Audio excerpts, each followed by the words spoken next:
আজকে বানাবো chicken in white sauce with veggies. গাজর, capsicum, yellow bell pepper, red bell pepper, baby corn, onion আর fresh garlic. এখানে আমি চিকেন নিয়েছি, চিকেনগুলোকে স্ট্রিপ করে কেটে নিয়েছি। তোমাদের কাটিংগুলো দেখাতে পারলাম না অ্যাকচুয়ালি, আমার সব কমপ্লিট হয়ে গেছিলো মোটামুটি জোগাড়, তো পায়েল বললো ভিডিও করতে, তো তাই কারণে হঠাৎ করেই ভিডিও করলাম। ভিডিও করার কোনো প্ল্যান ছিল না। তো এই দেখো লম্বা লম্বা করে স্ট্রিপ করে কেটে নিয়েছি চিকেনগুলোকে। চিকেন ব্রেস্ট আছে এখানে হাফ কিলো, নুন, গোলমরিচ আর হাফ লেমন দিয়ে একটু মাখিয়ে রেখেছি। এখানে আছে মাশরুম, বাটন মাশরুম, এগুলোকে আমি এরকম করে স্লাইস করে নিয়েছি। বাটন মাশরুমের এই স্টেমটা কেটে নিয়ে এগুলোকে আমি স্লাইস করে রেখেছি। আর আছে chili flakes, mixed herbs, oregano, pepper, salt, একটু ময়দা, বাটার, এখানে আছে দুধ, ফ্রেশ ক্রিম অ্যান্ড চিজ। একটু হোয়াইট অয়েল দেব। তেলটা গরম হলে এবার আমি এখানে চিকেনটা দেব, কুক করে নেব।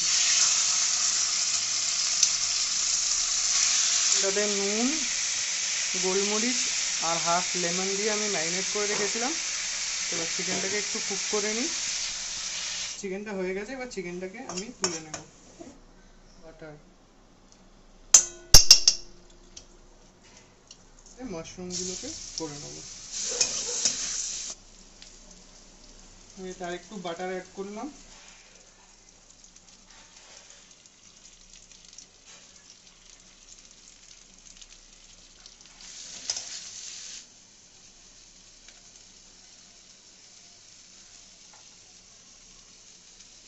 তিনটে গার্লিক ক্লোভ আমি অ্যাড করলাম এর মধ্যে।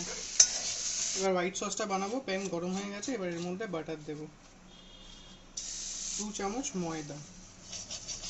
ময়দাটাকে ভালো করে মিশিয়ে নিতে হবে যাতে কোনো লাম্পস না থাকে। ময়দার কাঁচা গন্ধটা কেটে গেলেই এর মধ্যে অ্যাড করব দুধ। অ্যাড করলেই দেখতে হবে সসটা পুরো ঠিক হয়ে আসবে। আস্তে আস্তে দুধ অ্যাড করতে থাকবো, এটা চালাতে থাকবো। ঠিক আছে, এটা ক্রিমি কনসিস্টেন্সি এসে গেছে। এরপর এতে আমি ফ্লেভারিংস অ্যাড করব। সল্ট দেব আন্দাজ মতো, ব্ল্যাক পেপার দেব, করে দিচ্ছি chili flakes, mixed herbs,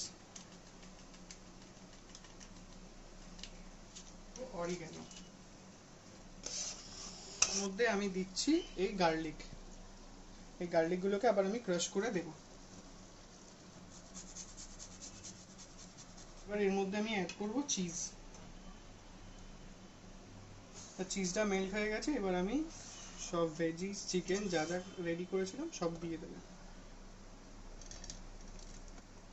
mushroom আর চিকেনটা